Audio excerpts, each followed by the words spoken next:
Buenas noches, ¿se escucha bien? Sí, profe, se escucha Sí, bien. profe, se escucha. Sí, profe. Entonces ya estamos dispuestos, ponemos el power y arrancamos.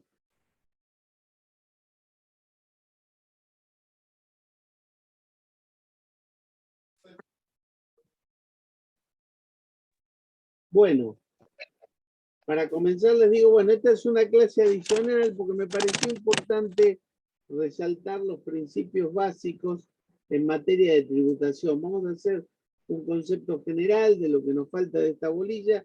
Ya les adelanto que ya está subida, escaneado el capítulo 10.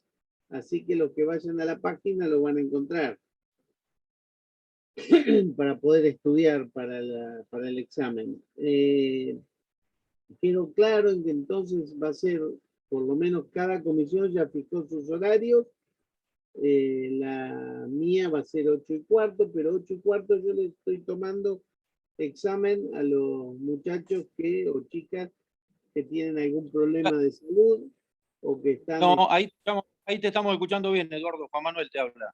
Ah, ¿estás escuchando bien? Sí, te estoy escuchando bien. Bueno, buenísimo, sigo entonces. Te estoy escuchando bien y se ve bien acá que pusiste la formación de los recursos del Estado Federal. Perfecto, entonces seguimos la clase. Gracias, Juan. No, al contrario, ahí te paso de anfitrión. Un abrazo. El otro día lo pude conocer a tu hijo, finalmente. Sí, me dijo, muy agradecido, me dijo. Ya charlaremos. Muy, muy agradecido. No, pero lo echamos a patadas. Sí, también me dijo eso. Ya estuve con el jefe. Bueno, después charlamos, Juan. Dale, un abrazo, Eduardo. Hasta luego. El pibe que tenés. No sé de dónde lo sacaste tan bueno. Juicio de filiación. Bueno, seguimos entonces. Bueno, entonces, como les decía, por ahí antes no se escuchó, está subido el capítulo 10 a mi página docente, está escaneado, así que lo pueden buscar ahí. La idea es que el día jueves tenemos el examen presencial en la facultad, escrito, 4 preguntas cada comisión les va a hacer, salvo Ricker, que va a ser un multiple choice, va a ser como los que habitualmente hacemos, pero lo único que será presencial, y los otros dos, creo que Lanza va a tomar oral y que yo voy a tomar, entonces en este caso los ayudantes les van a tomar escrito. Yo tomo oral a partir de las 8:15 a todos los que estén eximidos de dar examen presencial, sean de la comisión que sea. Entran al Zoom de la clase, que va a ser la clase de jueves, y ahí hacemos el examen. Bien. Profe, todo... disculpe. Sí, dale. Le hago una consulta. El ANSA dijo que tomaba el parcial escrito y eran 4 preguntas en 1 hora y media de desarrollo. Entonces, como dijo Lanza, me pareció que al final me dijo que iba a ser oral, pero si les dijo escrito, será escrito, no hay problema. Profe, esto es una pregunta más general. ¿El link con el que tienen que entrar los chicos que tienen prioridad es el link de plenaria o el de cursada? Porque tenemos dos. Plenaria de los jueves. Ah, es listo, ahí está, para que sepan, por si querían, no que se animaban a preguntar. No, es mi clase de jueves, entonces la clase plenaria. Profe, una consulta. Dale. El día jueves, el parcial se toma a múltiple choice. Eso es lo que no entendí porque entré tarde. A ver, ya lo expliqué, pero lo explico de nuevo. Cada profesor en cada comisión les ha indicado la forma en que se toma el examen. En las 3 comisiones es presencial, pero en la comisión de Lanza y en la comisión mía son 4 preguntas para desarrollar. La comisión de Ricker va a ser un multiple choice. ¿Está claro? Sí, gracias. Bueno, también para tu pregunta te digo que los que no pueden venir porque están eximidos, 8:15 yo les tomo oral. ¿Bien? Bueno, seguimos entonces. Yo les había comentado en clases anteriores que siempre toda constitución política se acompaña de una constitución económica. Aún los casos en los que parecía que la Constitución no establece reglas económicas, sí las establece. Por eso les contaba que nuestro sistema constitucional, muy emparentado con el liberalismo de la época, estableció una constitución económica basada en una limitación del Estado que solo atendía cuestiones de seguridad, salubridad y moralidad, y la actividad privada que era libre de actuar para conseguir las condiciones de mercado. Entonces, ¿qué decía la Constitución? Tenía un artículo 4 que dice cuáles son las fuentes de los cuales el Estado saca el dinero. El erario público, ¿cómo se conforma? Artículo 4 del gobierno federal. Entonces ahí explica cuáles son los recursos tributarios y los no tributarios. Y lo único que hace respecto de los recursos tributarios, dice qué tributos son de las provincias, qué tributos son del Estado federal y qué tributos son de los dos ámbitos. Al haber algunos tributos que recaudan tanto la provincia con la nación y otros tributos que eran de la provincia y la nación se los sacó por tiempo determinado que pasó a ser indeterminado, nació la necesidad de dictar una ley de coparticipación. Vuelvo a decir, estas leyes de coparticipación no son leyes de creación de impuestos. O sea, la coparticipación no es una creación de impuestos. Es decidir que si hay dos que cobran el impuesto, los cobre uno solo y le reintegra a la otra fuente. ¿Para qué? Para que el ciudadano pague el impuesto una sola vez. Y después el Estado federal, que recaudó impuestos de todas las provincias, devuelve la porción que le corresponde a cada provincia y la ciudad de Buenos Aires según se lo acordó.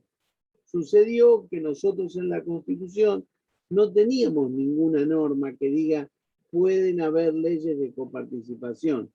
Por eso en muchos casos se cuestionó si podía haber leyes de coparticipación. ¿Por qué se cuestionó? Porque el Estado federal agarraba todo y devolvía mal y tarde. Y devolvía temprano a las provincias amigas y tarde a las provincias enemigas. Entonces había muchas quejas y eso generaba una desigualdad en el federalismo, porque ustedes saben que un sistema federal sin plata no pasa nada, no se desarrolla. Entonces siempre fue muy criticada la normativa de coparticipación. ¿Ven? Entonces fue que en la reforma del 94, con otros principios, porque se desarrolló otra constitución económica, donde el Estado pasa a hacer más cosas para el bienestar de la población, se decidió que había que dictar una nueva ley de coparticipación. Esto fue una gran falencia de la clase política argentina, que desde el 94 hasta hoy nunca dictó esa ley. Yo, en defensa del por qué no se dictó, digo porque es muy difícil que las provincias se pongan de acuerdo en cómo va a ser la distribución a partir de ahora. Entonces, por eso ha sido tan difícil generar una ley que por única vez en el sistema constitucional dice nace de acuerdos previos entre provincias. O sea, que si primero las provincias no hicieron un acuerdo concreto, firmado y aprobado por todas las provincias, no se puede hacer la ley de coparticipación. Vean que la Constitución dice, esta ley precedida de acuerdo de provincia, entra por ¿dónde? Por el Senado. Al entrar por el Senado, se garantiza el equilibrio de cada provincia. Pero van a ver ustedes en la segunda parte que cuando se hace una ley, el procedimiento de formación y sanción de una ley, la Cámara de Origen siempre tiene más ventajas sobre la revisión. Entonces, por eso toda ley de creación de impuestos entra por diputados, porque impacta un impuesto generalmente en el pueblo de la nación, y la ley de coparticipación entra por el Senado, porque los que deben estar muy de acuerdo son las provincias. ¿Me siguen? Ahí yo les marqué el desarrollo general del sistema impositivo. Con un agregado, la nueva ley que todavía no se dictó debe garantizar la inmediata repartición de los tributos, que se garantice igualdad y equidad entre las provincias y la ciudad de Buenos Aires, que nunca se establezca la concesión de una determinada función sin el correspondiente recurso. Fue famoso lo que pasó en época del menemismo, que las escuelas se delegaron a las provincias, pero no le dieron el dinero para que esas provincias pudieran sostener las escuelas.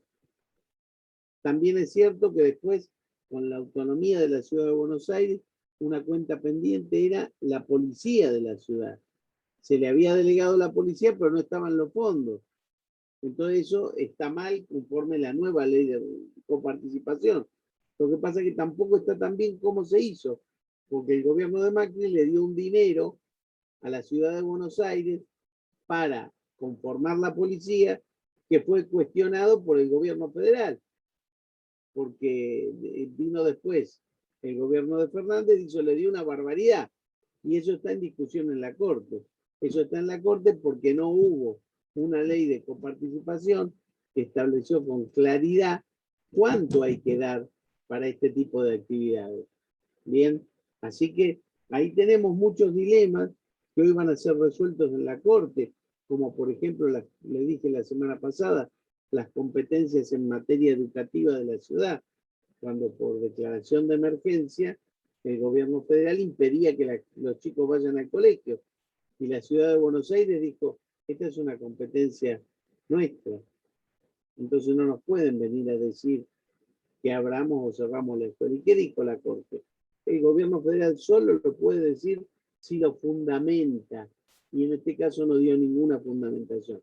Pero son todos puntos que van a ser solucionados cuando se dicte la nueva ley de coparticipación.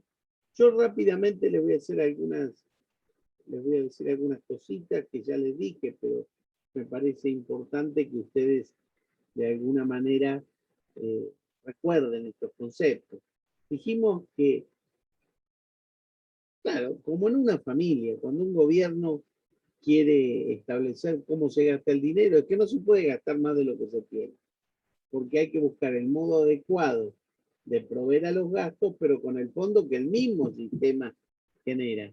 Y además tienen que haber recursos públicos, porque los gastos públicos tienen que ser afrontados por el Estado.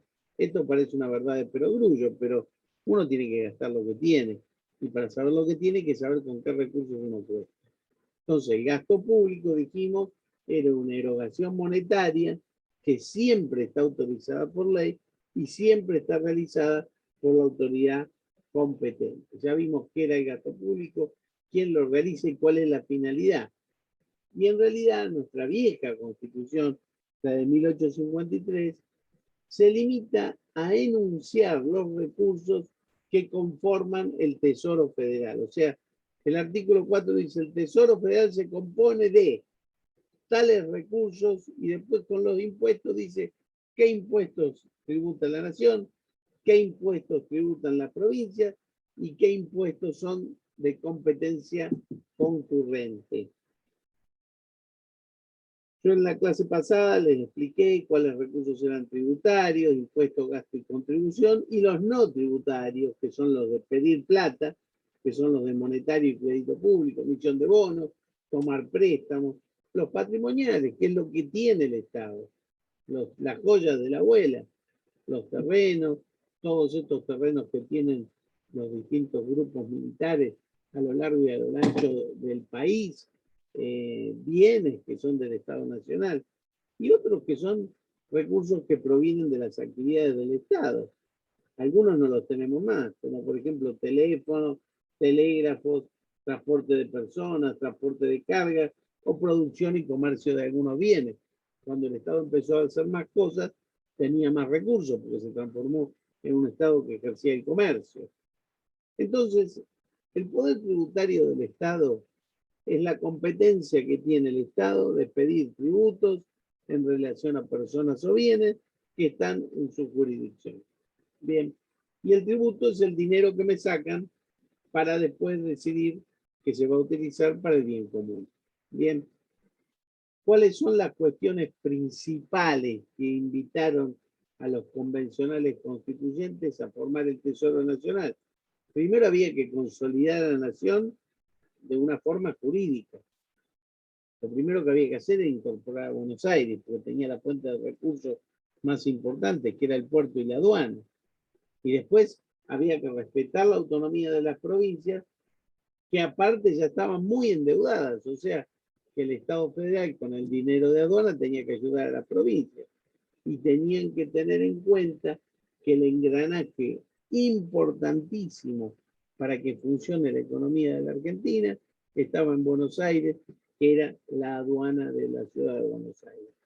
Les expliqué cómo se conforma el Tesoro Nacional, por eso tienen que leer bien el artículo 4, y ahora vamos a lo que no hablé yo, que son las bases constitucionales para crear un impuesto. Esto es importante, les cuento por algunas cuestiones, ¿no? Vamos a ver que el primer principio o la primera base para crear un impuesto es la legalidad. ¿Qué quiere decir eso? Que el impuesto siempre es creado por una ley del Congreso y por una ley del Congreso que inicia en la Cámara de Diputados. Esto lo tuvo clarísimo el constituyente. Y uno dice, ley, pero ley y decreto de necesidad y urgencia también no, porque los tributos no se pueden crear por decreto de necesidad y urgencia. Ley y delegación legislativa no, porque un impuesto no se puede crear por delegación del Congreso. El Congreso no le puede delegar al presidente que cree un impuesto nuevo. Esto está medio claro, pero fíjense que hay zonas grises. Por ejemplo, imaginen, hoy qué es lo que más se discute, las retenciones al agro. Ustedes saben que cada vez que un exportador vende sus granos, lo que le dan de dólar, el Estado le retiene un porcentaje, que va entre un 4 y un 11. Cuando estamos mejor, le retienen un 4 y cuando estamos re mal, le retienen un 11. Porque el Congreso que dijo, la retención se puede dar entre el 4 y el 11. Y se le fija al Ejecutivo ver cuándo le va a sacar el 4, cuándo el 5, cuándo el 11, según el tiempo. Pero muchos actores del campo han cuestionado eso, porque con esa delegación, de alguna manera, se le está permitiendo al presidente definir cuánta plata tengo que pagar por retención, que no deja de ser un impuesto. Bueno, eso no está resuelto, pero está en discusión, está en la Corte. Entonces, ¿se puede delegar al Ejecutivo establecer entre cuánto y cuánto se va a detraer por retención al agro? Y los defensores van a decir, el impuesto lo creó el Congreso en todo caso, porque dijo, pueden haber retención entre el 4 y el 11. Va a ser el Ejecutivo el que va a decir si es el 4 o si es el 11 o si es nada. Entonces muchos van a defender diciendo, no, el presidente puede decir entre cuándo y cuándo. Otros dicen, siguiendo a Vidal, bueno, señores, si la Constitución dice que la base del impuesto es la ley estricta, debe ser el Congreso el que determine en cada caso cuánto le vamos a retener a los agropecuarios del campo. ¿Entienden por qué es tan importante establecer un principio básico? Porque siempre que establezcamos el principio va a haber alguno que lo va a querer hacer jugar para acumular poder en el Ejecutivo. Otro es la igualdad fiscal. No se le puede hacer tributar a uno más que a otro, salvo que estemos hablando de distintas categorías. Todos los que ganan más de tanto tributan tanto. Eso está bien. Yo no puedo decir todos los que ganan más de tanto tributan tanto, salvo que sean negros, porque en ese caso tributan el doble. Ahí habría una desigualdad fiscal. Otro es no confiscatoriedad. En realidad, el principio de no confiscatoriedad no está en la Constitución. ¿Dónde se estableció? En la jurisprudencia. Nuestra Corte Suprema ha dicho en sus fallos más importantes que un impuesto es confiscatorio cuando te saca más del 33% de tu patrimonio. Muchos han intentado cuestionar algunos impuestos que por ahí sacan más del 23%. Pero ¿qué dijo la Corte? Si usted va a reclamar en justicia por un impuesto como confiscatorio, tiene que poner en una balanza todo lo que usted gana y en otra balanza todo lo que el Estado le cobra por impuestos.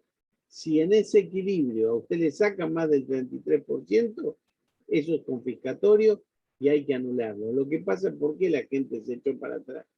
Porque mucha gente trabaja en negro. Entonces, por ahí quiere declarar que este impuesto es confiscatorio, pero del otro no, porque no lo paga.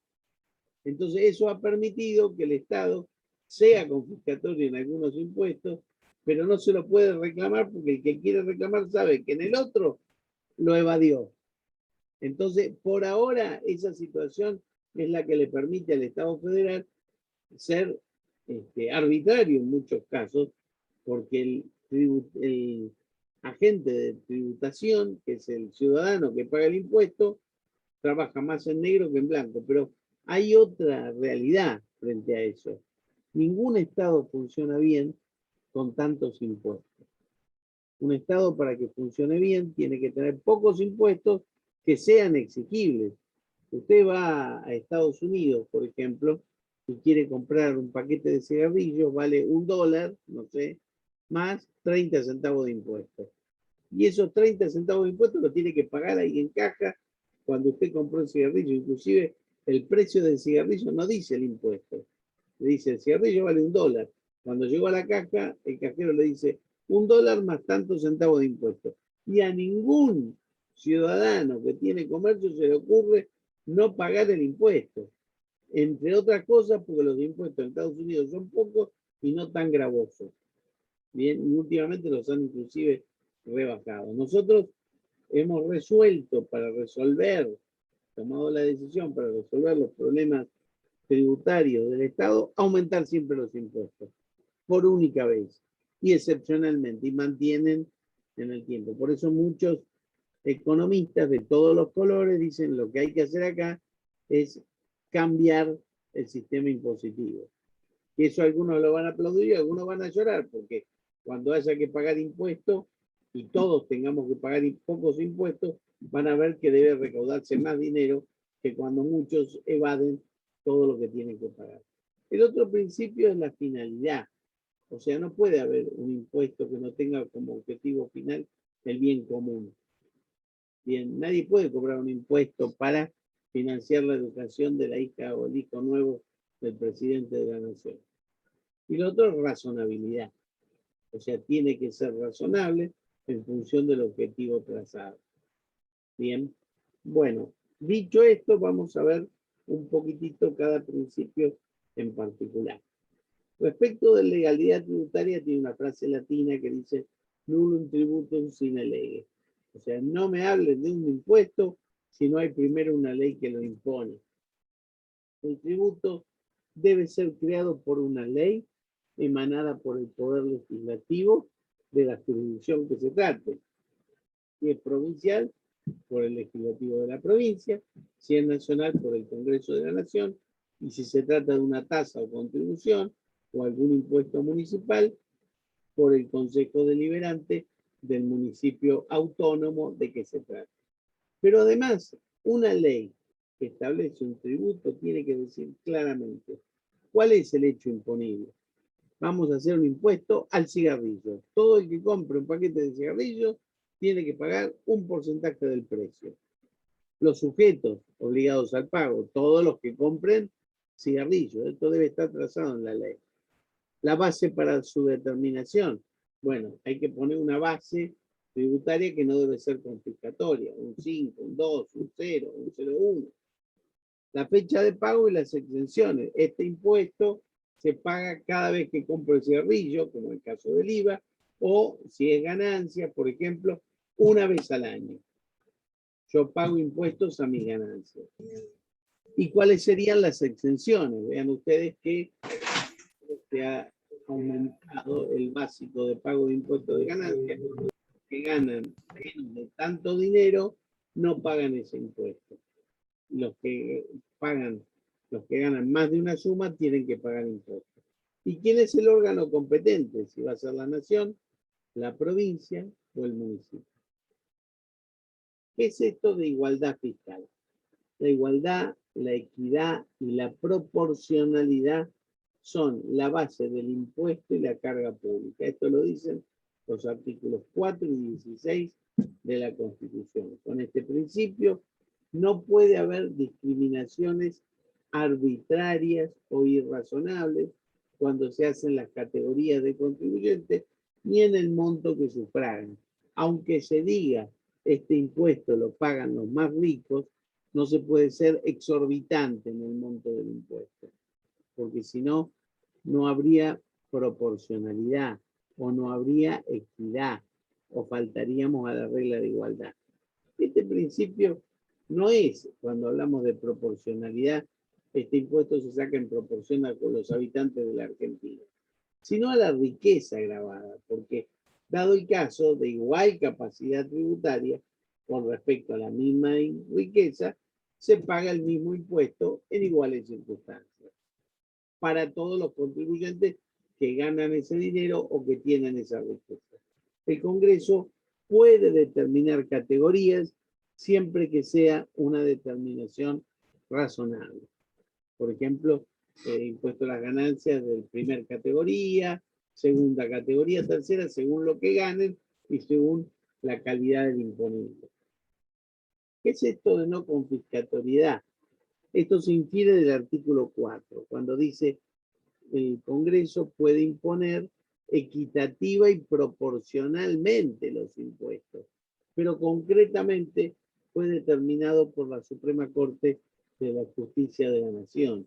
Y el límite a la exención impositiva se da cuando el gravamen absorbe más del 33% de toda la materia imponible, porque eso violaría el principio de la propiedad privada. Y entonces sería confiscatorio. Bien. ¿Qué es esto de finalidad? Bueno, esto quiere decir que todo tributo tiene que ser impuesto para conseguir el interés general y no puede ser establecido sin más para enriquecer las arcas del Estado. Por ejemplo, un impuesto. Aquí el contribuyente no recibe en forma directa un beneficio, pero de todas modos la exacción debe responder a un fin de interés público. Vamos a aumentar los impuestos porque es necesario hacer obras de infraestructura para que los camiones puedan recorrer el país y transportar los granos, etcétera, etcétera. Una tasa. En una tasa sí hay una prestación estatal que beneficia al contribuyente como contraprestación a lo que le piden, pero eso tiene que ser equivalente al servicio prestado. Alumbrado, barrido y limpieza. Tenemos que ver al señor todas las mañanas con el changuito barriendo la vereda. Tenemos que tener luz y, por supuesto, limpieza de la zona urbana. A veces uno se enoja porque el señor no aparece, no barren nada y lo poquito están todos quemados. Pero eso, bueno, tiene que ver con los reclamos que uno hace a su legislador local o a su intendente. Y la contribución, acá el contribuyente retribuye la prestación porque le están dando un servicio especial, porque su propiedad tuvo un mayor valor, lo llamaríamos una plusvalía, a partir de una actividad estatal, porque el beneficio tampoco debe exceder el monto de la contribución. Si a mí me hacen cordón cuneta o me transforman en el barrio residencial, no me pueden cobrar una contribución que me deje sin dinero. Bien, todo debe ser, en todo caso, proporcional. ¿Qué es la razonabilidad tributaria?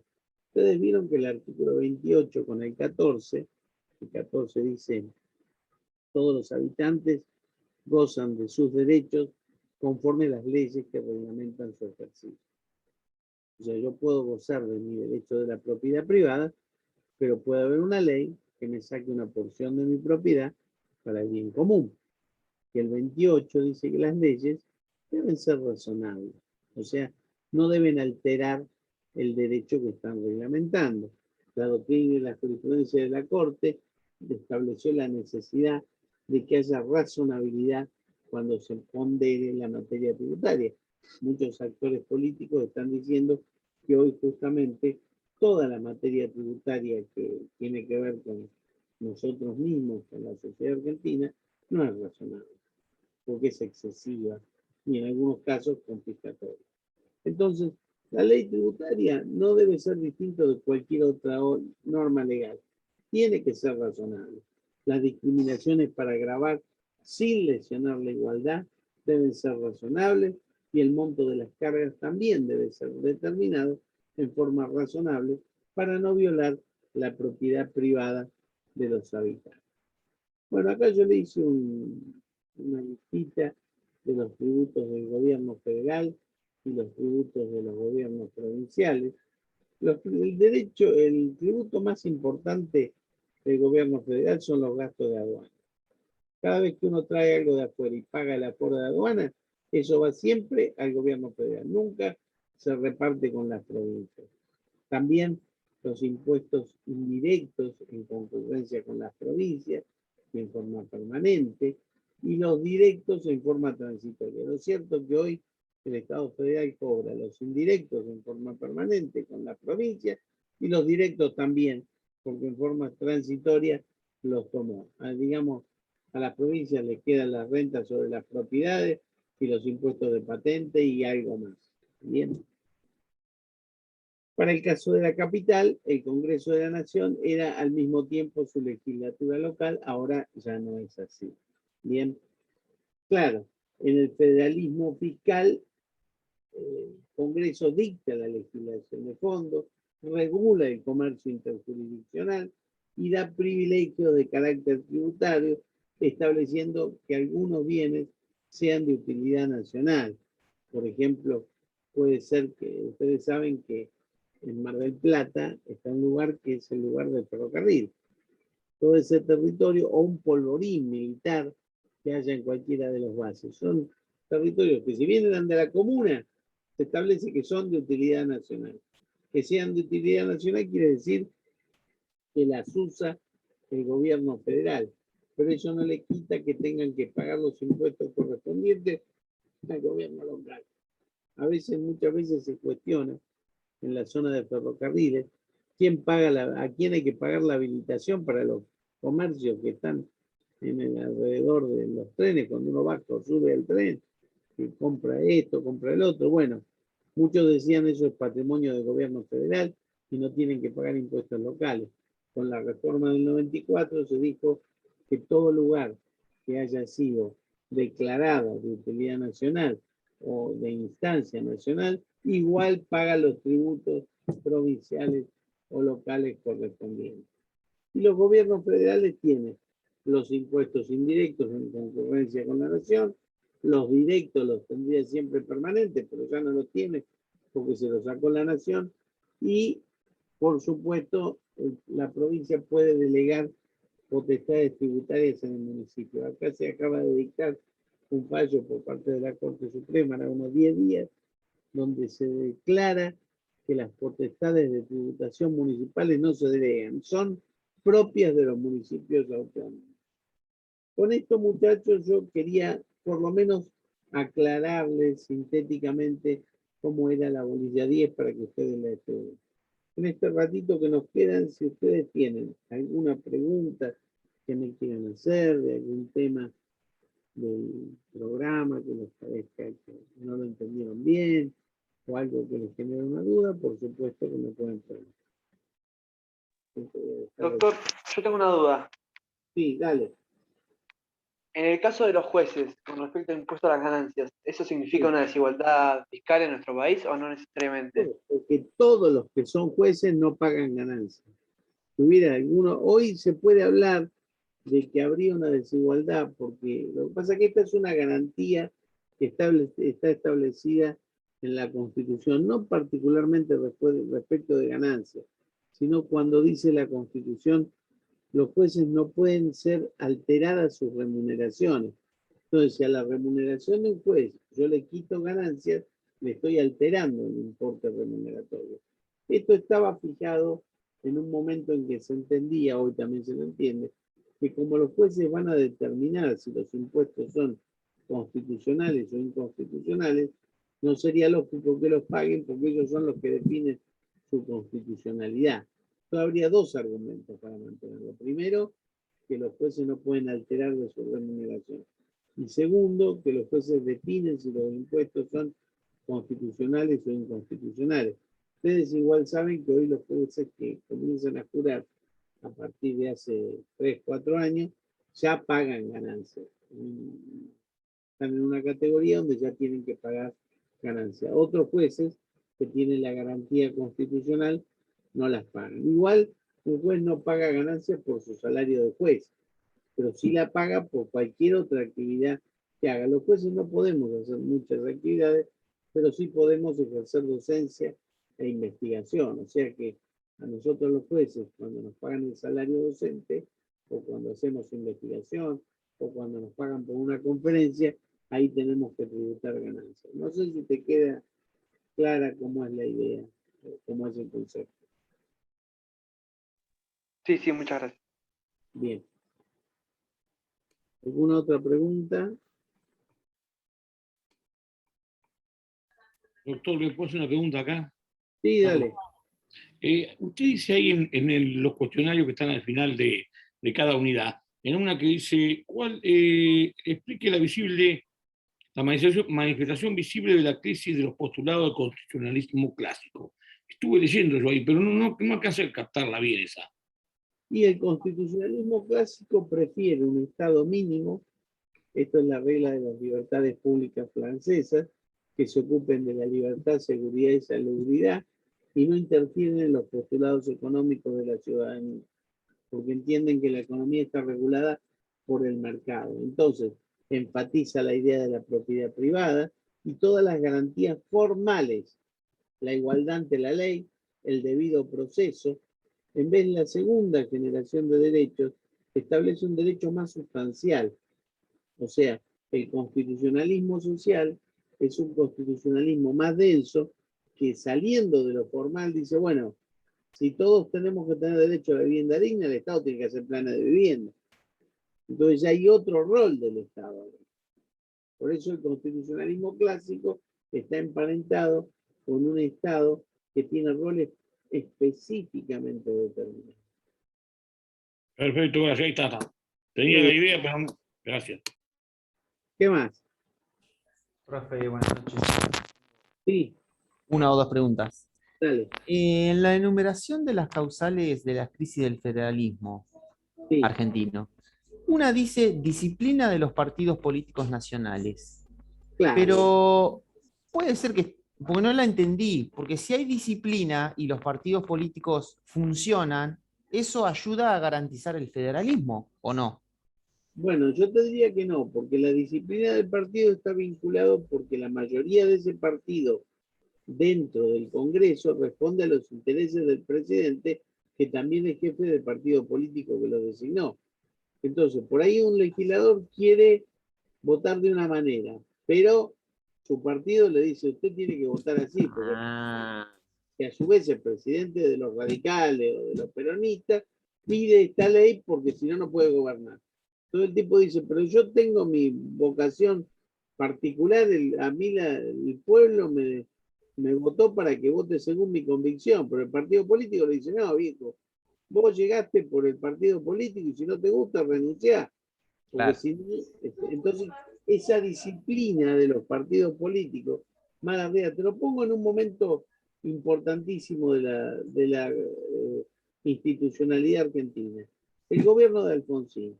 Raúl Alfonsín había llegado, había empezado con el juicio de los militares, lo logró, la condena a los principales militares, pero él en su plataforma electoral decía, también hay que llegar a la pacificación. Entonces, un poco porque él lo había propuesto en el momento de su asunción, y otro poco porque lo presionaron los militares, Aldo Rico y compañía, con los pronunciamientos de Semana Santa, dictó 2 leyes. Él no, le dijo a sus legisladores, que fueron las de obediencia de vida y punto final. Y hubo muchos legisladores radicales que no querían votar esas leyes, pero por disciplina partidaria las votaron. Y muchos dicen fue un gran error. Después, años después, la jurisprudencia de la Corte las declaró inconstitucionales. Pero en ese momento había muchas revistas, sobre todo la revista Humor, que ponían a los legisladores radicales de la coordinadora votando con la mano alzada y la cabeza abajo de la banca, porque le daba vergüenza votar esa ley. Pero había disciplina partidaria. Y ahí estaba el legislador Carlos, que decía, nosotros somos el 52%, así que nosotros, que empezó a hablarse ahí de la soberbia radical. Después lo hicieron todo, pero para no caer siempre en el peronismo, vamos a hablar un poco del radicalismo. Eso es lo que tiene que ver con la idea de disciplina partidaria frente a la actuación en los ámbitos parlamentarios. Y vos tenías otra pregunta más, no sé si esto te quedó claro. Sí, sí, perfecto. Sería una disciplina, digamos, de los integrantes del partido político. Claro, se discute, Sí, porque sí. lo que se dice en doctrina, al final, el político tiene que hacer lo que su convicción le manda. Claro. ¿Sí? La Pero otra pregunta lo es van a- Sí, dale. sobre su postura o postura de la cátedra sobre monismo o dualismo. Digamos, Bueno, no. yo te digo mi postura, vos podés no tenerla, por eso está tu libertad. Monismo quiere decir internacionalismo jurídico. Una vez que se dicta un tratado internacional, se tiene que aplicar en todo el mundo. El dualismo o crisis jurídica, se puede llamar también, implica que cada Estado tiene que hacer un acto de soberanía para hacer suyo el tratado. Entonces, en una modalidad dualista, ningún tratado tiene efecto en un Estado hasta que el Estado lo incorporó por una ley, o como en el caso argentino, dándole jerarquía constitucional. Pero en realidad, si bien los internacionalistas pretenden que la norma sea el monismo, porque están hablando de la prevalencia de un derecho internacional, se hablaba inclusive del predominio de Naciones Unidas con los tratados de derechos humanos, etc. Pero en realidad lo que se propone es que cada Estado los ratifique esos tratados, con lo cual siempre hay modalidades dualistas más atenuadas o menos atenuadas. Por ejemplo, nosotros hasta el caso de Mejía con Sofovich podíamos incorporar un tratado por una ley, pero también podíamos dictar otra ley después que lo dejaba sin efecto. Entonces, aunque habíamos firmado el tratado y después lo ratificamos por una ley, después el Congreso amanecía con ganas de derogarla y el tratado no servía más. Con el Mejía con Sofovich se dijo que el tratado es un acto jurídico complejo en el que intervienen el legislativo y el ejecutivo. Entonces, la única manera de dejar sin efecto un tratado que fue aceptado por ley es negociando la salida en el derecho internacional. No puede ser que una ley común lo derogue. Entonces, ahí que se dijo, hay un monismo atenuado, porque somos dualistas o somos monistas porque tomamos al derecho internacional, pero lo tuvimos que incorporar. Entonces, el monismo es atenuado. Y más atenuado es cuando nosotros aceptamos ese tratado y después le damos jerarquía constitucional. Porque eso quiere decir que el tratado tiene la misma jerarquía que nuestra Constitución. Pero seguimos siendo dualistas porque ¿quién es el que le dio la jerarquía constitucional? El constituyente argentino. Entonces, en ningún caso, hasta ahora, salvo en Suiza, un tratado, desde que es ratificado en la sede internacional, vale para todos los estados, porque cada estado tendrá que incorporarlo a su manera. Entonces, la Argentina, que es monito, dualista. Es dualista porque el 27 dice que cuando celebramos tratados tenemos que hacerlo conforme a los principios de derecho público de nuestra Constitución. Pero menos dualista cuando en el 94 le dimos jerarquía constitucional a ciertos tratados. No sé si te quedó. Perfecto, Profe, profe. ¿sería lo mismo decir monismo atenuado que dualismo atenuado? Lo mismo, exactamente. O sos monista, o sos dualista, o sos la que te guste más, atenuado. Genial, gracias. Yo con la lectura me había volcado un poco más al monismo atenuado, pero bueno. Es que eso es lo que somos. Claro. Monistas atenuados, o llamarle dualistas atenuados. No tenemos ni un dualismo perfecto, sería incorporamos un tratado y por una ley lo podemos derogar, ni monismo perfecto, que el tratado rige para nosotros desde que se celebró.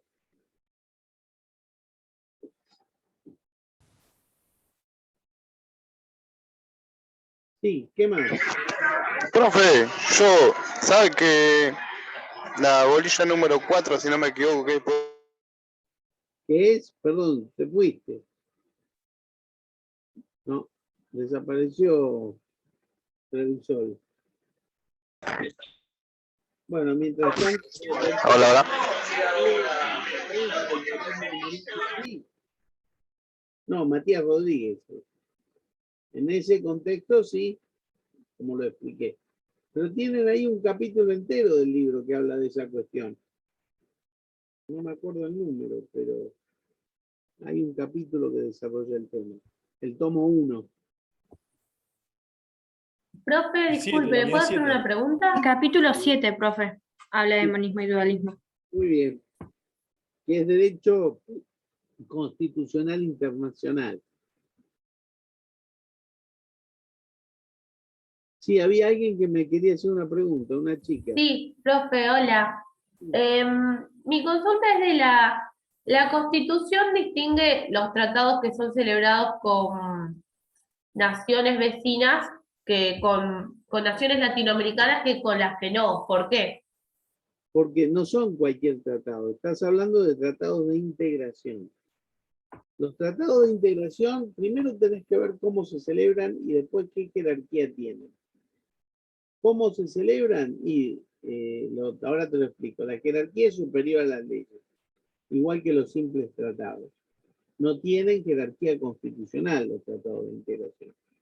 Pero para hacer un tratado de integración que implica delegar atribuciones de nuestro Congreso y de nuestro Ejecutivo a organismos supranacionales, como por ejemplo un acuerdo de Mercosur, donde va a haber un Parlasur que está arriba del Parlamento, un órgano ejecutivo de Mercosur. ¿Cómo se tienen que celebrar esos tratados? Primero, en concordancia con los principios constitucionales y respeto a los derechos humanos y el principio democrático. Segundo, en reciprocidad. Yo no puedo firmar un pacto de integración con otro país que no lo firme igual que nosotros. Y después el constituyente hizo una aclaración. Para nuestro constituyente prefiere los tratados de integración que se hagan con naciones vecinas. Porque si vos tenés la mayoría necesaria, se aprueba el tratado. En vez, cuando el tratado de integración se celebra con otro país que no es latinoamericano, hay que primero tener una mayoría determinada y después esperar 180 días y volver a votarlo. Porque ¿qué quiso hacer el constituyente? Que cuando es un tratado de integración con otro ámbito que no sea latinoamericano, el Congreso se tome su tiempo para pensarlo. Entonces, primero lo aprueba y después espera 180 días. Si en los 180 días sigue de acuerdo, lo ratifica y tiene jerarquía superior a la ley. Si no, no. ¿Me entendés, Constanza? Sí, profe, gracias. Bueno, ¿qué otra pregunta? ¿Qué le pasó a Camila Granatelli que tiene ahí la mano? Profe, yo quería hacerte una pregunta respecto Sí, a los contenidos pétreos de la Constitución. sí, Sí, dale. era tipo, ¿tiene contenidos pétreos o no los tiene? Bueno, si lees mi libro vas a ver que hay dos posiciones. Claro, Creo que no tiene porque el 30 dice que esta Constitución puede reformarse en todo o en cualquiera de sus partes. Vidal Campos interpreta eso y dice, sí, se puede reformar en todo o en cualquiera de sus partes, pero no se puede nulificar o desaparecer en alguna de sus partes. Entonces, reformar lo distingue de anular. Dice, todo se puede reformar, pero ninguna de los contenidos pétreos se pueden sacar de la Constitución. Él dice, por ejemplo, el federalismo. Podemos ser más federales o menos federales, pero no podemos ser unitarios. Porque, ¿qué pasa? Vidal Campos imagina cuáles son los contenidos pétreos que no están en la Constitución. Entonces él dice, sí, reformar lo que quieras, pero sacar de la Constitución hay cuestiones como la democracia, como el federalismo, como la confesionalidad del Estado. Y yo en algunos coincido y en otros no. Pero esa es la diferencia. Cuando una persona imagina cuáles son los contenidos pétreos, porque tiene una noción de un naturalista, y después dice que esos contenidos no se pueden reformar, entonces yo quiero reformar ese contenido, lo único que me queda hacer es un golpe de Estado, porque no tengo un instrumento jurídico para hacer la reforma. En vez, la Constitución dice claramente que esta Constitución puede reformarse en todo o en cualquiera de sus partes. Yo creo que poner contenidos pétreos cuando la Constitución no los indica es una postura que invita a reformar, porque la Constitución, si se quiere reformar, se va a reformar de cualquier manera. Entonces, si vos no lo podés hacer por derecho, lo vas a hacer de una manera fáctica y con un golpe de Estado.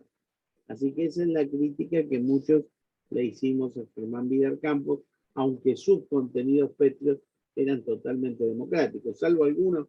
Yo, por ejemplo, el tema de la confesionalidad del culto no creo que sea un contenido pétreo, pero Germán, le reconozco que era un fervoroso católico, entonces él lo consideraba, por su formación, un contenido pétreo. Pero eso lo van a encontrar bien desarrollado en el libro, pero eso esencialmente marca las dos posiciones. No sé si te quedó claro.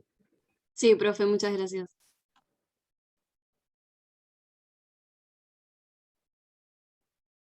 Después, cuando vean control de constitucionalidad, van a ver una parte de control constitucional que es el control de oficio de la constitucionalidad de la ley. O sea, un juez puede hacer el control de constitucionalidad si no se lo pide una parte en el juicio. Hasta el año 2003, la Corte decía que no se puede. Para declarar una inconstitucionalidad, alguien se lo tiene que pedir a un juez en un juicio. Después del 2003 la Corte cambió el criterio. Lo que pasa es que yo mi libro lo escribo en el 2000. Entonces, cuando ustedes leen que no se puede declarar de oficio la inconstitucionalidad de las leyes, eso hay que revisarlo.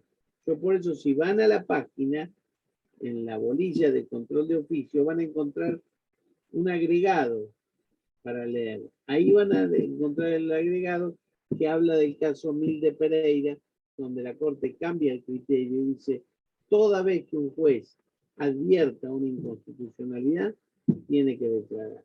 Este es un cambio importante. Si ven la página, van a encontrar, entonces, al lado de la bolilla de supremacía y control, un agregado que también tienen que leer. Doctor, tengo una pregunta. Dale. La situación del federalismo con respecto a la explotación de los recursos naturales, ¿es Sí. suficiente para hablar de una constitución argentina formal y otra material? Seguro, porque vos fíjate que hizo cosas muy buenas la reforma, que primero garantizó la autonomía de los municipios y segundo dijo que todos los recursos son de propiedad de las provincias.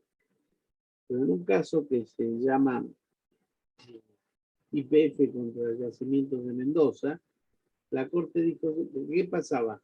Minas Cacheuta era un lugar donde había unos yacimientos de gas que la explotadora dejó de explotarlo. Entonces la provincia dijo, yo quiero recuperar esa explotación para mí. Y entonces vino el Estado, YPF, y dijo, no, yo lo quiero para el Estado federal. Y la Corte, ¿qué dijo? Tiene razón la provincia cuando dice que es dueña de los recursos, pero la explotación le incumbe al Estado federal. Entonces dio la vuelta, dijo, el dueño es el Estado provincial, pero lo explota el Estado federal.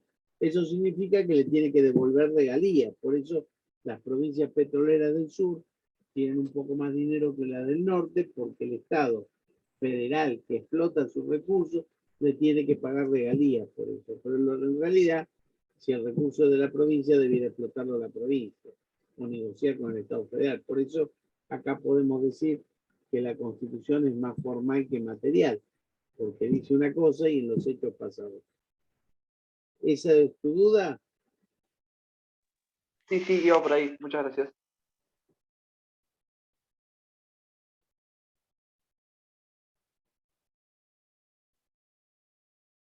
¿Qué más, muchachos? Pregunten, que si no preguntan me voy a comer.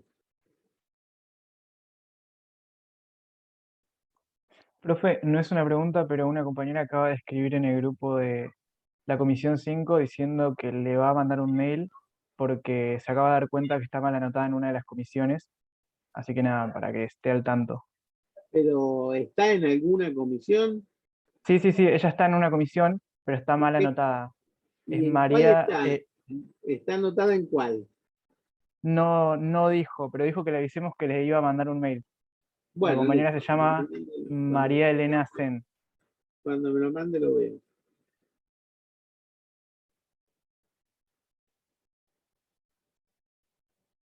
¿Qué más, chicos?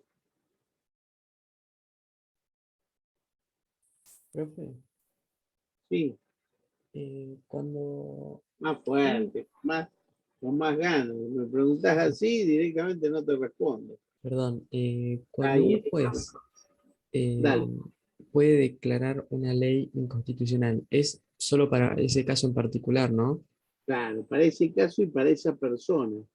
A diferencia que cuando hace la Corte esa declaración, que también es para el caso y la persona, pero como los jueces inferiores tenemos que acatar ese fallo, salvo que haya un argumento que los jueces inferiores no habían tratado, tenemos que acatarlo. Entonces, aunque sea que es para una persona, pasa a ser de alcance general. ¿Por qué? Porque tenemos que acatar ese fallo de la Corte, los jueces inferiores. Pero eso es cuando el fallo lo dicta la Corte Suprema. Cuando lo dicta cualquier juez del país, puede ser que en Catamarca se resuelve de una manera y en Mendoza de otra.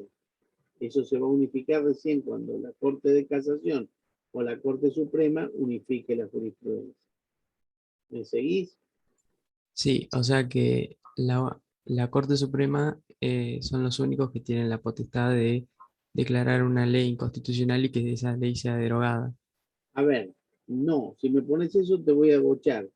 Los jueces resuelven para el caso. Siempre todo juez resuelve para el caso. Lo que sucede es que en otro caso nuevo, si otro juez tiene que resolver otra vez la misma cuestión, va a tener que seguir lo que dijo el juez de la Corte. Entonces, en los hechos, tiene un efecto más amplio que para el caso. Pero eso no quiere decir que la Corte resuelva y derogue la ley. La Corte resuelve en el caso y para la parte. Lo que pasa es que el efecto de esa resolución es amplio porque los demás jueces inferiores no nos podemos apartar salvo que tengamos un argumento nuevo. Si la Corte usó 2 argumentos y yo tengo un tercer argumento, esa jurisprudencia no me obliga. Ahora, si los únicos argumentos que tengo yo para esbozar ya los trabajó la Corte y los resolvió, me tengo que quedar en el molde y decir, como dijo la Corte, esto es así. Pero no es que la Corte derogue una ley ni que resuelva para todo el país. La Corte, como todo juez, resuelve para el caso, pero en los hechos el efecto es expansivo. ¿Me entendés ahora? Sí, sí. Bien, Tengo una pregunta dale. respecto a lo que mencionaste sobre el control de oficio. Mi pregunta era si, en el caso argentino, si las partes no le piden al juez, ¿está obligado igualmente a aplicar una norma aunque sea inconstitucional? Si lo ve, no es que está obligado. Si el juez advierte que la norma es inconstitucional, ahí tendría el deber de declararlo. Si no lo advierte, no. El juez puede decir, para mí es constitucional, inclusive si la parte se lo pide. El juez resuelve porque el juez siempre tiene que decir el derecho, más allá de lo que le digan las partes. Las partes le pueden decir es constitucional, es inconstitucional, o no decir nada. Pero si el juez dice, pero un momentito, esta norma es claramente inconstitucional, entonces lo declara. ¿Me seguís? Sí, gracias.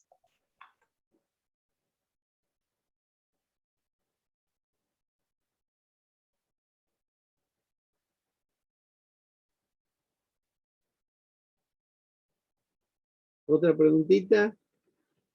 Profe, ¿podrías explicar el control de convencionalidad? El control de convencionalidad se da cuando un juez advierte que una norma o un hecho cualquiera viola no la Constitución, sino el Pacto de San José de Costa Rica, que es una convención con jerarquía constitucional. Por eso se dice, hoy los jueces no solo hacemos control de constitucionalidad, sino también de convencionalidad, porque puede ser que un hecho cualquiera esté de acuerdo con la Constitución, pero no con el Pacto de San José de Costa Rica. Entonces tenemos que declararla inconvencional. ¿Por qué? Porque el pacto tiene la jerarquía de nuestra Constitución. Entonces ya la Corte Interamericana dijo, los jueces de cada país que vean que una norma viola la Convención Americana, lo tienen que declarar. ¿Me entendés entonces cómo es? Sí, sí, Bien. genial. Profe, tengo una pregunta. Sí. No entendí bien lo de monismo y dualismo. Tipo, nuestra constitución, ¿cuál adopta? Dualista. Monismo ¿Dualista? significa universalismo jurídico.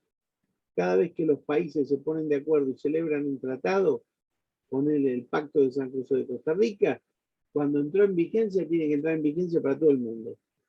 Si sos dualista, o paralelismo jurídico se llama el dualismo, necesitas que el Estado haga un acto de incorporación para hacer propio ese tratado, aun cuando esté en vigencia. Por ejemplo, el Pacto de San José de Costa Rica empezó a tener vigencia en el año 1979, porque en ese año lo habían ratificado 11 estados. Y el pacto decía, cuando lo ratifiquen 11 estados, entra en vigencia. Ahora, para la Argentina, ¿cuándo empezó a ser aplicable? En el año 84, que es cuando el Congreso lo ratificó. ¿Me entendés? Eso significa que somos dualistas, porque si no, para nosotros tendría que haber regido desde el año 79. Sin embargo, hubo necesario que el Congreso argentino lo ratificara casi 10 años después para que entrara en vigencia. Y recién otros 10 años después se le dio jerarquía constitucional. ¿Entendés cómo es la diferencia, Lisandro? Si no lo entendés, te lo explico otra vez, pero no te quedes con la duda. No, sí, sí, está bien. Muchas gracias. ¿Está bien seguro o te lo explico otra vez? Sí, está bien, está bien. Bueno. Profe, yo tengo una duda. ¿Del mismo dualismo? No, Dale. sobre la cláusula federal de la Convención Americana de Derechos Humanos. Sí. No sé, no entiendo por qué se dice que se restringe las obligaciones de los estados federales. Porque lo que pasa es que puede ser que un estado diga, yo ratifiqué el tratado, pero como la provincia de Buenos Aires no es el Estado federal, no lo cumple. Entonces, lo que quiere garantizar el Pacto de San José de Costa Rica es cuando un Estado es federal, que no se haga el bobo, que los estados provinciales también tienen que cumplir como el Estado nacional. ¿Me entendés? Sí, genial. Ahí sí. Muchas gracias. Bien. Doctor, yo tengo una pregunta. Bueno, dale. ¿La Constitución de 1853 es un proceso abierto que finaliza en 1860 o 1860 es una reforma de la Constitución de 1853?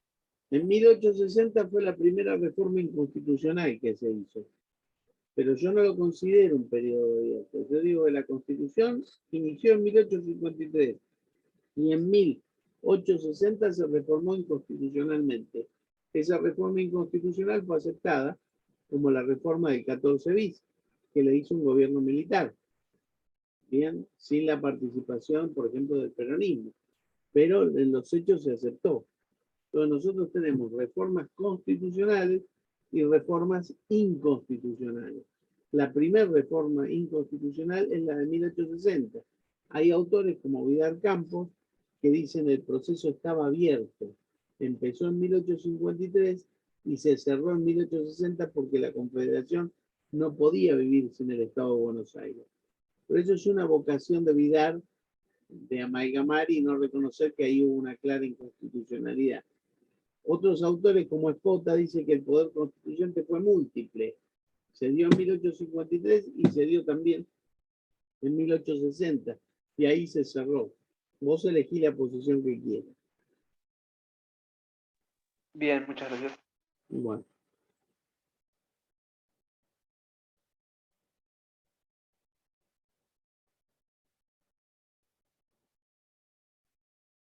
Justi, que está tan enloquecido que se va a tomar una lavandina, ojo, atrás tuyo hay un tacho de lavandina, no se lo vaya a tomar, ¿eh? Es un juntador de papel. Ah, pensé que era un tacho de lavandina, bueno, está bien, está bien. Porque tengo unos cachorros, tengo unos cachorros, unos perros que dando vueltas que los tengo a veces y todos los tengo y todos los levanto. Está bien, no, yo tenía miedo que se iba a tomar medio bidón porque no aguantaba más la Acá hay otro. Bueno, Menos mal. Lo que pasa es que mi hija está estudiando Tecnicatura en Gestión Ambiental y no, Lo vas a hacer reciclador inmediatamente. Automáticamente. Así. Bueno, a mí me pasa peor que mi hija es socióloga y feminista. Bueno, a mí no. Pobre profesor. Le hago una pregunta, ya que estoy ahí. Estamos. El tema de el fallo Badaro, ya estamos. Sí. Aunque ese respecto a una jubilación que le reconocieron un dinero más a la persona esta. Ese fallo se aplica para Badaro.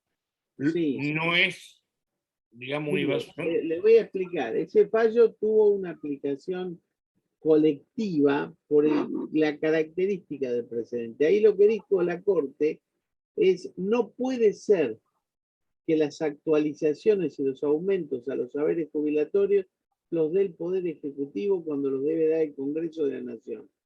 Entonces, ¿qué hizo la ley? Ratificó que a Badaro había que aumentarle, pero lo obligó al Congreso a hacer una ley de actualización, cosa que el Congreso hizo. La novedad es que ahí el que cumplió la ley fue el Congreso de la Nación, ¿bien? Que hizo varias leyes de movilidad previsional, algunas mejores, otras peores, y hoy estamos vuelta con este presidente a la suspensión de la ley de movilidad y la movilidad por decreto, que es lo que no quería Badaro. Así que no le extrañe que en algún momento alguno de estos fallos va a llegar a la Corte y la Corte le va a volver a decir al presidente: se terminó la emergencia, que el Congreso regule la ley de movilidad que le parezca la mejor. Pero ahí lo que dijo Badaro es: a los jubilados hay que hacerles una ley que les regule sus jubilaciones móviles. Gracias.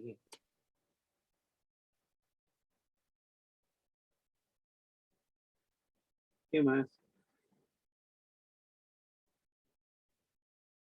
Fernán, Eliana Torres, Granatelli, Camila, Nancy, ¿ninguno tiene preguntas?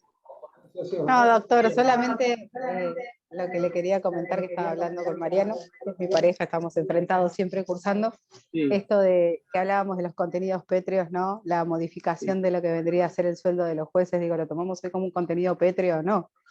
No, para mí no hay contenidos pétreos, hay contenidos establecidos en la Constitución. Si la sociedad no quiere que los jueces tengan, los jueces, y esto va también para el Poder Ejecutivo y el Congreso. Sí, totalmente. Tienen la imposibilidad. ¿Por qué? Porque si no, vos cuando estás en contra de un juez que te falla no como vos querés, le bajás el sueldo. Entonces es una garantía para que dictamine una mejor justicia. Lo que pasa es que estamos... Sí, doctor, le hago una consulta, pero yo lo veo de otra forma, perdóneme. Yo digo, dale. si los jueces no se pueden bajar, o sea, porque eso es lo que dice, tampoco van a estar de acuerdo con subir o que los compliquen. Porque al no estar ellos, por ejemplo, no modificarse el de ellos, que le suban todos los impuestos a ganancia a todo el mundo, ellos van a decir: si total a mí no me lo suben, súbanselo. Bueno, vos tenés un criterio que no es el de un juez. Un juez tiene que fallar conforme a la Constitución. Tampoco es solución decir como a todos le bajaron el sueldo, que se lo bajen a los jueces también. Porque la modalidad de igualar para abajo tampoco es buena. De todas maneras, yo como juez de la República me allano a la solución que democráticamente se determine. Nosotros los jueces tenemos buenos sueldos, pero estamos en blanco y sostenemos todas las cajas de jubilaciones, porque los aportes que hacemos nosotros son fuertes, y son aportes que sirven para que muchos jubilados o muchas personas se puedan jubilar, aunque no tengan las condiciones, lo que está bien. Por eso les digo, a mí me parece que eso de repartir la miseadura, o es mejor que estemos todos mal y que se jodan los otros, perdón con la palabra. Yo pienso que la República solo se va a estabilizar cuando a los jueces los echen porque son malos, porque son corruptos, porque no cumplen con la Constitución. Ahí soy el primer defensor de echar a patadas a un juez que no sirve. Pero no un juez porque gana mucho, porque gana bien, hay que bajarle el sueldo. A los jueces hay que tratarlos como lo que son, personas que solo pueden ser jueces y en función de eso solo pueden trabajar en eso y en la docencia. Yo trabajo como juez, pero trabajo como profesor. Y en los dos casos trato de dignificar mi profesión. Algunos dirán, pero este como juez gana mucho. Pero no gano más de lo que gano, ¿eh? Yo todas las noches pongo la cabeza en la almohada y duermo hasta la otra mañana. Hay que ver algunos jueces cómo viven. Pero bueno, está bien que ustedes piensen que No, fue un simple, en realidad fue un simple comentario así que no, pero está muy bien. en esto de los contenidos pétreos que después obviamente uno va al artículo correspondiente y sabe que se puede pedir la modificación. No, cualquier contenido para mí es modificable si la sociedad lo quiere. Después modifiquemos todo lo que queramos modificar y hagámonos cargo. Recuerden ustedes que la democracia es el único sistema que permite salir democráticamente de él. O sea, si a la democracia formal no le agregamos democracia sustancial, un día nos va a pasar como los alemanes, que pasaron de ser una Alemania democrática a ser la Alemania de Hitler. Porque de a poco se fue transformando y un día descubrieron que tenían a Hitler en el poder. Con esto ahora, doctor, guardar el sistema, sí. En la solución que intenta dar la Corte Suprema, ¿no se quedan a la mitad del camino? ¿Qué solución? Habilitando el impuesto a las ganancias del 2015 para adelante y no del 2015 para atrás. No fue una solución de la Corte Suprema, eso lo decidió el Congreso de la Nación. A ver. No podés legislar para atrás. ¿Cómo? ¿No podés legislar para atrás? Lógico, porque estás lesionando un derecho adquirido. Por eso la idea es que a medida que nosotros nos vayamos muriendo, los que queden van a pagar ganancias, que es la solución que se tomó en Estados Unidos. Los jueces que tenían la garantía no pagaron. A partir de que se puso el impuesto, fueron aumentando la cantidad de jueces que pagan impuestos hasta que no quedaron más jueces que no pagaban impuestos a las ganancias. Ahí se cambió el sistema sin violentar derechos.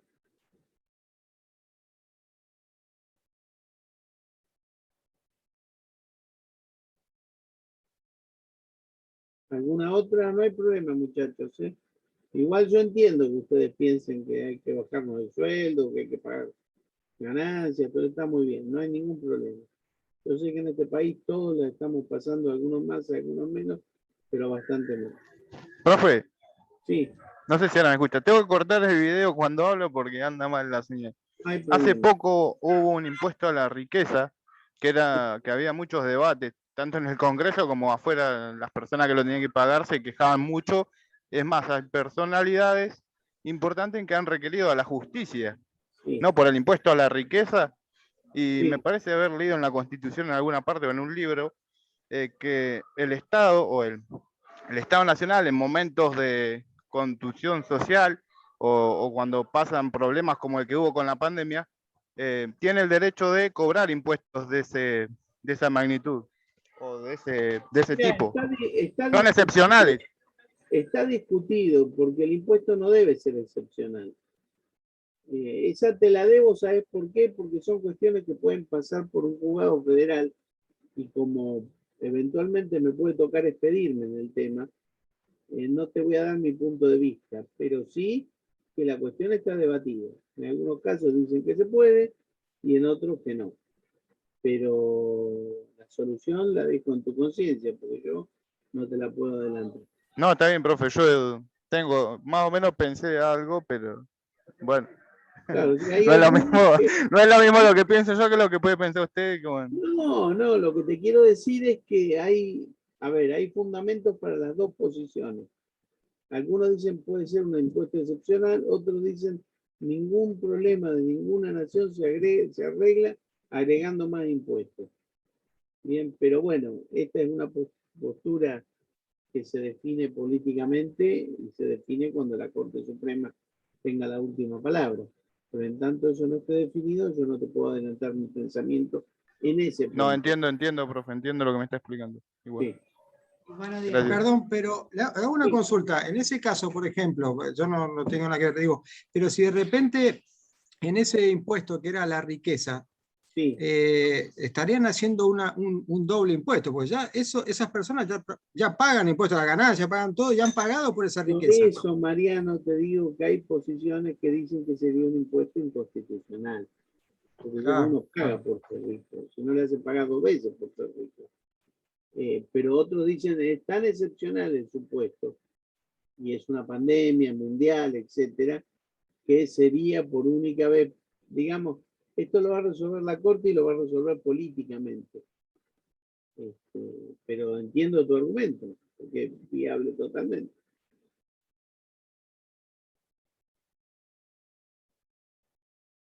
¿Qué más, muchachos? Profe, yo, disculpe, hoy estoy muy cargoso. ¿El per saltum se puede usar en las causas de derecho penal? ¿En las causas que son causas penales? No. A ver, el per saltum se puede usar en cualquier causa con el solo recaudo de que haya un juez que haya dictado una sentencia. ¿Qué quiere decir per saltum? No esperar a que la causa llegue regularmente a la Corte. La Corte tiene que esperar que se dicte una primera sentencia, la de primera instancia. Y si la cosa tiene una trascendencia institucional, cuando se dictó la primera sentencia y a pedido de parte, se la chupa la causa. Y la resuelve sin que vaya a Cámara y sin que vaya a casación. Puede ser materia penal, civil, contencioso, cualquier materia. Como contrapartida de eso tiene el artículo 280, que es cuando una causa regularmente está por llegar a la Corte por recurso extraordinario, la Corte puede decir, esta causa está suficientemente estudiada, así que no la vamos a tratar. Ese es el rol político de la Corte, que no lo podemos hacer los jueces inferiores. La Corte puede tomar una causa antes que le corresponda o desecharla cuando debiera tratarla. Ese es el rol político de la Corte. No sé si te quedó más o menos claro. Sí. No se puede hacer un per saltum hasta que no se dicte una sola sentencia al menos. Porque si no, una persona se quedaría sin el derecho a que un juez resuelva su cuestión.